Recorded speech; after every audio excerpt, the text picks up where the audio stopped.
Hello everyone, नमस्कार, स्वागत, अभिनंदन आप सभी का आपके अपने YouTube channel RP number one study channel पर। दोस्तों, पीटीटी बीएसटीसी की क्लास में मेरे पास तो सामान्य ज्ञान जीके की आपकी क्लास स्टार्ट हो चुकी है। 6 बज चुके हैं। रोज़ 6 बजे हम क्लास स्टार्ट करते हैं जीके की, तो जल्दी से तैयार हो जाइए मेरे प्यारे दोस्तों। आज हम पढ़ने वाले हैं लोक देवता। इंपॉर्टेंट प्रश्न हम यहाँ पर करने वाले हैं जो कि एग्ज़ाम में बार बार पूछे जाते हैं और आपके लिए ये क्लास वेरी इंपॉर्टेंट होने वाली है। पीडीएफ के लिए आप हमारे टेलीग्राम को ज्वाइन कर लीजिएगा। पीडीएफ आपको वहाँ पर क्लास की मिल जाएगी। कल हमने लोक देवियाँ पढ़ी थी और आज हम लोक देवता पढ़ने वाले हैं, तो ध्यान से अच्छे से क्लास को देखिएगा ताकि आप अच्छे से स्कोर कर सकें मेरे प्यारे दोस्तों। ठीक है ना। चलिए, और जो विद्यार्थी नए हैं चैनल पर, चैनल को सब्सक्राइब कर लीजिएगा ताकि आपको रोज़ डेली क्लासेज मिलती रहे। पहला प्रश्न आपके सामने आ चुका है, ध्यान दीजिएगा। गोगा जी का मेला कब भरता है? गोगा जी का मेला कब भरता है, बताइएगा। जल्दी से सभी आंसर देंगे मेरे प्यारे दोस्तों। गोगा जी का मेला कब भरता है, बताइएगा। Bhadrapad, Magh, Phalgun, Shravan. Option number A जिन्होंने दिया है बिल्कुल सही जवाब है मेरे प्यारे दोस्तों, बिल्कुल, बहुत ही शानदार। चलिए अगले प्रश्न की ओर चलते हैं। अगला प्रश्न आपके सामने आ चुका है। किस लोक देवता का संबंध मीराबाई से था? मल्लीनाथ जी, वीर कल्ला जी, वीर तेजा जी, आलम जी। करेक्ट आंसर बताइएगा। किस लोक देवता का संबंध मीराबाई से था? ऑप्शन नंबर बी बिल्कुल करेक्ट आंसर आपका यहाँ पर हो जाएगा। चलिए अगले प्रश्न की ओर चलते हैं। अगला प्रश्न आपके सामने, बताइएगा जल्दी से करेक्ट आंसर क्या हो जाएगा। जेठमालोत राठौड़ को किस लोक देवता के नाम से जाना जाता है? बाबू जी, कल्ला जी, आलम जी, हड़बू जी। ऑप्शन नंबर जिन्होंने सी दिया है बिल्कुल सही जवाब है। चलिए फटाफट से देख लेते हैं मेरे प्यारे दोस्तों। वीर तेजा जी का मुख्य स्थान अजमेर जिले के किस स्थान पर स्थित है? जल्दी से बताइएगा। ब्यावर, सुरसुरा, सेवारिया, बावता या फिर उपरोक्त सभी। करेक्ट आंसर बताइएगा और क्लास को थोड़ा सा शेयर कर दे ताकि सभी मेरे प्यारे भाई बहन जुड़ सके। ठीक है ना। और रेगुलर रूप से आप यदि क्लास में बने रहते हैं तो यकीन मानिए आपका सिलेक्शन श्योर होगा मेरे पास। तो बस रेगुलरिटी आपको रखनी है। ठीक है ना। चलिए ऑप्शन नंबर डी बिल्कुल करेक्ट आंसर आपका यहाँ पर हो जाएगा। चलिए अगला प्रश्न आपके सामने आ चुका है। निम्न में से कौन लोक देवता की श्रेणी में नहीं आते हैं? गोगा जी, पाबू जी, तेजा जी या फिर गणेश जी। तो गणेश जी महाराज हैं मेरे प्यारे दोस्तों। ऑप्शन नंबर डी, लोक देवता की श्रेणी में नहीं आते हैं। गोगा जी, पाबू जी, तेजा जी ये लोक देवता की श्रेणी में आते हैं।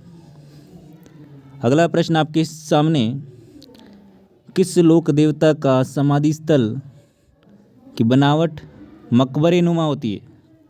बहुत ही प्यारा क्वेश्चन है, कई बार एग्जाम में पूछा जाता है। गोगा जी, तेजा जी, मेहा जी या फिर पाबू जी। बताइए जल्दी से करेक्ट आंसर आपका यहाँ पर क्या हो जाएगा। ऑप्शन नंबर यहाँ पर गोगा जी, ऑप्शन नंबर ए बिल्कुल करेक्ट आंसर हो जाएगा, जिनकी जो समाधि स्थल है कि बनावट मकबरे नुमा होती है। किस क्या दोस्तों? मकबरे नुमा होती है। चलिए अगले प्रश्न की ओर चलते हैं। अगला प्रश्न आपके सामने, निम्नलिखित में से किस लोक देवता की गिनती मारवाड़ के 5 पीरों में की जाती है? बाबू जी, वे रामदेव जी, गोगा जी, हड़बू जी, मेहा जी या फिर उपरोक्त सभी। देखिए पांचों के पांचों ये जी, ऑप्शन नंबर डी बिल्कुल करेक्ट आंसर हो जाएगा। ट्रिक आपको यहाँ पर बता देता हूँ। गोरा पा हमें दो, गो रा पा हा में। ठीक है ना। गोगा जी, रामदेव जी, पाबू जी, हड़बू जी और मेहा जी। ठीक है ना। 1 2 3 4 5, ये क्या है? 5 पीर हैं। आगे बात समझ में? चलिए अगले प्रश्न आपके सामने। लोक देवता की थान सामान्यतः किस पेड़ के नीचे बनाई जाती है?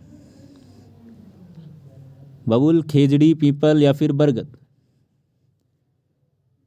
लोक देवता की बात करें, लोक देवता की बात करें दोस्तों, तो जो थान है, मतलब कि स्थान है, लोक देवता का जो स्थान है वो खेजड़ी वृक्ष के नीचे सामान्यतः बनाए जाते हैं। चलिए अगले प्रश्न की ओर चलते हैं। अगला प्रश्न आपके सामने। क्षेत्रपाल राजस्थान की संस्कृति में एक महत्वपूर्ण पहलू रहा है। ग्राम देवता के रूप में, एक उपासक के रूप में, ग्राम अधिकारी के रूप में, एक संत के रूप में। सही जवाब क्या हो जाएगा? जल्दी से आंसर दीजिएगा। ऑप्शन नंबर सी जिन्होंने बताया बिल्कुल सही जवाब है। ऑप्शन नंबर सी बिल्कुल करेक्ट आंसर आपका यहाँ पर हो जाएगा। चलिए अगले प्रश्न की ओर चलते हैं। अगला प्रश्न आपके सामने। सर्पदंश इलाज के लिए कौन से देवता पूजे जाते हैं? बहुत ही प्यारा प्रश्न है। तेजा जी, गोगा जी, रामदेव जी या फिर हड़बू जी? बताइए जल्दी से, करेक्ट आंसर आपका यहाँ पर क्या हो जाएगा? बिल्कुल, बहुत ही शानदार। ऑप्शन नंबर बी जिन्होंने दिया है बिल्कुल सही जवाब है आप सभी का। चलिए अगले प्रश्न की ओर चलते हैं। गोगा मेडी कहाँ स्थित है? गोगा मेडी कहाँ स्थित है? नागौर, करनाल, परबतसर, हनुमानगढ़? बताइएगा मेरे दोस्तों, गोगा मेडी कहाँ स्थित है? सभी को कमेंट करना है, जल्दी से आंसर दीजिए। गोगा मेडी कहाँ स्थित है? चलिए बहुत ही शानदार। एक बार सी क्लास को लाइक वाइक कर दें, शेयर वेयर कर दें ताकि सभी विद्यार्थी जुड़ सके, है ना। चलिए ऑप्शन नंबर डी बिल्कुल सही जवाब हो जाएगा। गोगा मेडी हनुमानगढ़ में स्थित है, आपको ध्यान रखना है। चलिए अगले प्रश्न की ओर चलते हैं। गायों की रक्षा में अपने प्राणों का बलिदान देने वाले लोक देवता कौन से हैं? अपने प्राणों का बलिदान देने वाले लोक देवता कौन से हैं गायों के लिए? बताइएगा जल्दी से। गोगा जी, पाबू जी, तेजा जी या फिर उपरोक्त सभी? करेक्ट आंसर फरमाइएगा। बहुत ही शानदार, बहुत ही बढ़िया मेरे प्यारे दोस्तों। ऑप्शन नंबर डी जिन्होंने दिया है बिल्कुल करेक्ट आंसर है। गोगा जी, पाबू जी, तेजा जी, ये सारे के सारे लोक देवता गायों की रक्षा के लिए अपने प्राणों का न्यौछावर कर चुके हैं, है ना। चलिए अगला प्रश्न आपके सामने, जवाब दीजिएगा। लोक देवता गोगा जी के स्थान सामान्यतः किस पेड़ के नीचे मनाए जाते हैं? खेजड़ी, बबुल, पीपल, बरगद? सही जवाब बताइएगा, करेक्ट आंसर आपका यहाँ पर क्या हो जाएगा? ऑप्शन नंबर ए बिल्कुल सही जवाब हो जाएगा, ठीक है ना। केजड़ी वृक्ष के नीचे जो लोक देवता के सामान्यतः स्थान होते हैं या फिर थान होते हैं, ठीक है। राजस्थान का वह लोक देवता जिसने मोहम्मद गजनवी के से युद्ध किया था। महमूद गजनवी से युद्ध किया था, बताइएगा। ऑप्शन नंबर यहाँ पर सी जिन्होंने बताया है गोगा जी, ठीक है ना। गोगा जी बिल्कुल करेक्ट आंसर आपका यहाँ पर हो जाएगा। गोगा जी बिल्कुल करेक्ट आंसर हो जाएगा। गोगा जी के गुरु कौन थे? गोगा जी के गुरु कौन थे बताइएगा जल्दी से। बहुत ही अच्छे प्रश्न है। देखिए ये प्रश्न है जितने भी आपके पास मैं लेकर आया हूँ, ठीक है ना, जितने आज हो जाएंगे उतने आज करेंगे, उसके बाद में जो बचे हुए लोक देवता हैं वो कल करेंगे, ठीक है। लोक देवता मतलब कि जो क्वेश्चन बच रहे हैं वो कल करेंगे, ठीक है। आराम से करेंगे, कोई दिक्कत नहीं है, ध्यान से अच्छे से पढ़िए। गोगा जी के गुरु कौन थे? बाबू जी, गोरखनाथ जी, पनराज जी या फिर Teja ji? Option number A B जिन्होंने दिया है बिल्कुल सही जवाब है। गोरखनाथ जी बिल्कुल करेक्ट आंसर हो जाएगा, गोगा जी के गुरु। अगला प्रश्न आपके सामने, जवाब दीजिएगा। गोगा जी का जन्म स्थान है ददरेवा, ददरेवा दौसा, ददरेवा धौलपुर, ददरेवा चूरू या फिर ददरेवा माधोपुर। अब हुआ तो ददरेवा में है, लेकिन हुआ कहाँ है, कौन से ज़िले में, तो वो आपको बताना है। देखिए ज़िले चेंज हुए हैं, वो मैंने आपको कल भी कहा था, तो अभी आपको पुराना वाला जीके ही पढ़ना है। ज़िले चेंज हुए हैं तो बाद में पढ़ेंगे जीके, है ना, चेंज वाला। आपके 2 महीने बाद में एग्ज़ाम है तो 21 मई को, तो आपको कोई टेंशन नहीं लेनी। 21 मई को आपको एग्ज़ाम देना है और वही पुराना वाला जीके पढ़ना है। ददरेवा चूरू मेरे प्यास तो, ठीक है ना, ददरेवा चूरू में स्थित है गोगा जी का जन्म स्थल। आगे चलते हैं। जहार पीर के नाम से किस लोक देवता को जाना जाता है? मोस्ट इंपॉर्टेंट प्रश्न। जो महमूद गजनवी था मेरे प्यास तो, उसके साथ युद्ध किया, तब उसने यही उपाधि दी थी गोगा जी को, जहार पीर की जहार पीर की उपाधि दी थी गोगा जी को, ठीक है ना। ऑप्शन नंबर बी बिल्कुल करेक्ट आंसर आपका यहाँ पर हो जाएगा। अगला प्रश्न आपके सामने, प्लेग रक्षक एवं ऊँटों के देवता के रूप में किस लोक देवता की पूजा की जाती है? रामदेव जी, पाबू जी, तेजा जी या फिर हड़बू जी? जल्दी से आंसर दीजिएगा। करेक्ट आंसर आपका यहाँ पर क्या हो जाएगा? ऑप्शन नंबर बी पाबू जी बिल्कुल सही जवाब। जिन्होंने ऑप्शन नंबर बी दिया है, बहुत ही शानदार। चलिए अगले प्रश्न की ओर चलते हैं। अगला प्रश्न आपके सामने, किस लोक देवता को लक्ष्मण का अवतार माना जाता है? बहुत ही बढ़िया प्रश्न, कई बार एग्जाम में पूछा जाता है, ठीक है ना। ध्यान दीजिएगा, पाबू जी, तेजा जी, रामदेव जी या फिर हड़बू जी? देखिए जितने भी छोटे मोटे जितने भी क्वेश्चन बनते हैं और बार बार एग्जाम में पूछे जाते हैं, वो क्वेश्चन हर एक पर्सनली क्वेश्चन लेकर मैं आया हूँ, ठीक है ना, ताकि आपको ऑप्शन पता रहे और आप अच्छे से वहाँ पर एग्जाम में कर पाओ, ठीक है ना, ताकि आपकी प्रैक्टिस अच्छी हो सके। चलिए, पाबू जी, तेजा जी, रामदेव जी, हड़बू जी, करेक्ट आंसर बताइएगा। लक्ष्मण के अवतार किसे माना जाता है? बिल्कुल ऑप्शन नंबर ए पाबू जी बिल्कुल करेक्ट आंसर आपका यहाँ पर हो जाएगा। पाबू जी को लक्ष्मण का अवतार माना जाता है। सबसे पहले ऊँट लाने का श्रेय भी नहीं जाता है, ठीक है ना। चलिए आगे बढ़ते हैं अगले प्रश्न की ओर। आशिया मोड़ जी द्वारा पाबू जी पर कौन सी रचना लिखी गई? 24 बाणियाँ, पाबू प्रकाश, पाबू सागर या फिर 40 बाणियाँ? देखिए पाबू जी से आपको याद रखना है पाबू प्रकाश। कौन सा प्रकाश? पाबू प्रकाश। पाबू प्रकाश आपको याद रखना है। कौन सी रचना? पाबू प्रकाश, पाबू प्रकाश, ठीक है, याद रखिएगा मेरे प्रश्न। अगला प्रश्न आपके सामने, तहरत ताली नृत्य किस लोक देवता को समर्पित है? बताइएगा जल्दी से। गोगा जी, रामदेव जी, देवनारायण जी या फिर पाबू जी? देखिए थोड़ा सा लाइक वाइक करते चले क्लास को, ठीक है ना। लाइक नहीं हुए मेरे पास तो लाइक वाइक कीजिए और शेयर कीजिए क्लास को, ताकि सभी विद्यार्थी एजुकी समय पर क्लास ले सकें। थोड़ा सा एक बार से शेयर कर दीजिए क्लास को। चलिए जल्दी से, और जिन्होंने सब्सक्राइब नहीं किया है अभी तक चैनल को सब्सक्राइब कर लीजिएगा, ठीक है ना। और अपने दोस्तों को भी बोल दीजिए ताकि आपको रोज़ क्लास मिलती रहे।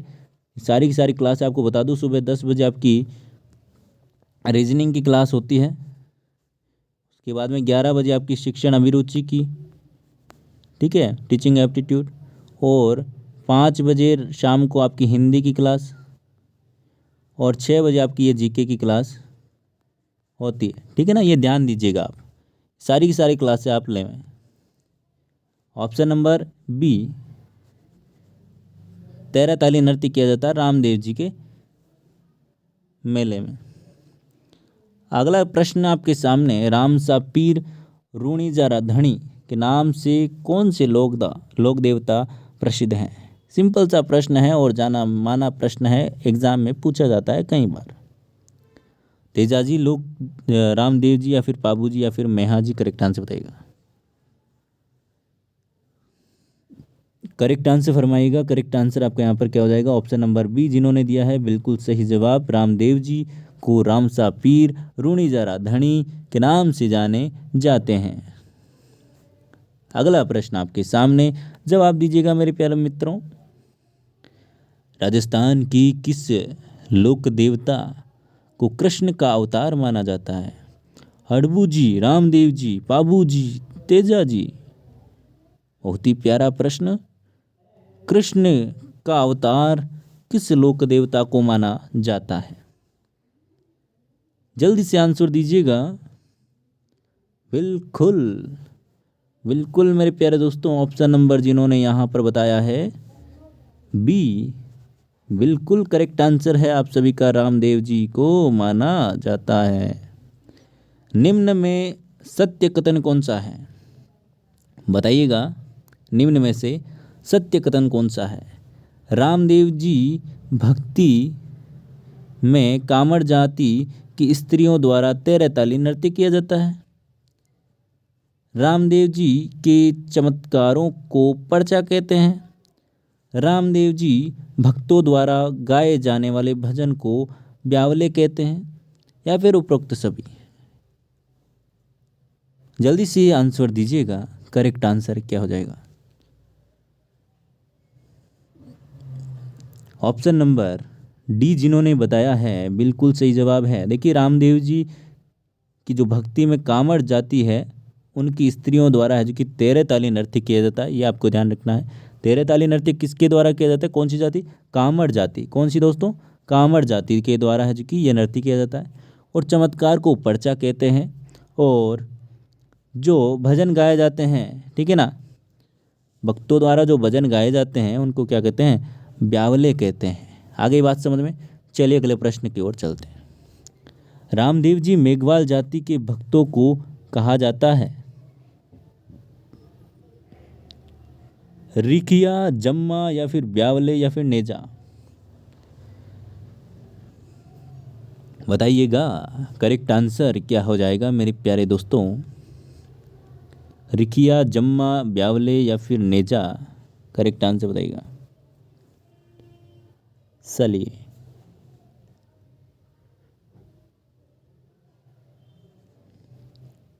नेजा तो आपकी दो ध्वजा होती है, ठीक है ना, जो झंडा होता है, दो ध्वजा होती है रामदेव जी की, उसे नेजा कहते हैं। रिखिया मेरे प्यारे दोस्तों, जो मेघवाल जाति के भक्त होते हैं रामदेव जी के, उन्हें क्या कहते हैं? रिखिया, ठीक है ना। आगे बात समझ में? चलिए अगले प्रश्न की ओर चलते हैं। रामदेव जी के मंदिरों को देवरा कहा जाता है जिन पर श्वेत या फिर 5 रंगों की जो ध्वजा फहराई जाती है उसे क्या कहते हैं? अगला प्रश्न आपके सामने आ चुका है। तो चेजा, नेजा, बीज या फिर जम्मा? फटाक से बता दीजिए, ये तो आपको आता है क्योंकि अभी अभी हमने देखा है। फटाफट बता दो मेरे प्यारे दोस्तों। ये लो, बी ऑप्शन बिल्कुल करेक्ट आंसर हो जाएगा। लगभग सभी विद्यार्थियों का सही है। नेजा कहते हैं क्या दोस्तों? जो 5 रंगों की जो ध्वजा होती है मंदिर पर, रामदेव जी के मंदिर पर जो ध्वजा फहराई जाती है 5 रंगों की या फिर सफ़ेद ध्वज होता है, उसे क्या कहते हैं? नेजा कहते हैं। क्या कहते हैं दोस्तों? नेजा कहते हैं। ध्यान रखिएगा। अगला प्रश्न आपके सामने, जवाब दीजिएगा। रामदेव जी के नाम पर भाद्रपद द्वितीया एवं एकादशी को जो शक्ति जागरण किया जाता है उसे क्या कहते हैं? मोस्ट इम्पोर्टेंट पर्सन, आंसर दीजिएगा। जम्मा, नेजा, चेजा या फिर बीज? नेजा तो हमने पढ़ लिया। क्या कहते हैं? जो ध्वज होता है, जो ध्वजा होती है उसे कहते हैं नेजा। जो जम्मा होता है मेरे प्यारे दोस्तों, वो होता है जो कि भाद्रपद की द्वितीया और एकादशी को जो जागरण किया जाता है, शक्ति जागरण। क्या कहते हैं दोस्तों? शक्ति जागरण। उसे क्या कहते हैं? जम्मा कहते हैं। आगे बात समझ में? चलिए अगला प्रश्न आपके सामने। राजस्थान की सबसे लोकप्रिय फड़ कौन सी है? सबसे लोकप्रिय फड़ कौन सी है बताइएगा। रामदेव जी की फड़, देवनारायण जी की फड़, पाबू जी की फड़ या फिर भैंसासुर की फड़? जल्दी से जवाब दीजिएगा, करेक्ट आंसर क्या हो जाएगा। बहुत ही प्यारा प्रश्न आपके सामने। ऑप्शन नंबर सी जिन्होंने दिया है, पाबू जी की फड़ बहुत ही प्रसिद्ध लोकप्रिय फड़ है राजस्थान के लोक देवता में, ठीक है ना। चलिए अगला प्रश्न आपके सामने, आंसर दीजिएगा। सामाजिक सुधार के लिए जम्मा जागरण अभियान किस लोक देवता के द्वारा चलाया गया? देखिए पहले तो बात आ गई जम्मा जागरण, तो जम्मा जागरण मेरे पास तो कौन से लोक देवता से संबंधित हैं? रामदेव जी, देवनारायण जी, तेजा जी, गोगा जी। जो जम्मा जागरण है, अभी हमने कहा था कि जो जम्मा किया जाता है वो रामदेव जी का जो भाद्रपद की द्वितीया और 11 को, एकादशी को जो शक्ति जागरण किया जाता है उसे क्या कहते हैं? जम्मा जागरण। चलिए ऑप्शन नंबर ए बिल्कुल करेक्ट आंसर हो जाएगा। अगला प्रश्न आपके सामने, रामदेव जी के घोड़े का रंग कैसा था? अब घोड़े का रंग कैसा था बताइएगा दोस्तों। आपने वो गाना सुना होगा, नीले घोड़े रा असवार, है ना, नीले घोड़े रा असवार, तो वही नीला घोड़ा था मेरे प्यारे दोस्तों, ऑप्शन नंबर बी, ठीक है ना। अगला, चलिए 30 प्रश्न हो चुके हैं आज के। आज में आपके क्वेश्चनों में कितने प्रश्न सही हुए कमेंट करके आप ज़रूर बताइएगा, और वीडियो को लाइक कीजिएगा, कमेंट कीजिएगा, शेयर कीजिएगा। आपको कैसी लगी क्लास कमेंट ज़रूर कीजिएगा। इंस्टाग्राम, टेलीग्राम, ट्विटर, फेसबुक पर आप जुड़ जाइएगा ताकि आपको हर एक इन्फॉर्मेशन मिल सके। टेलीग्राम पर आप ज़रूर जुड़िएगा ताकि आपको वहाँ पर PDF मिल सके दोस्तों। और PTT की तैयारी कर रहे हैं तो चैनल को आप सब्सक्राइब जरूर कर लें ताकि आपको रोज़ डेली क्लासेज मिलती रहें। धन्यवाद, मिलते हैं नेक्स्ट क्लास में, तब तक के लिए बाय बाय, जय हिंद, जय भारत, धन्यवाद।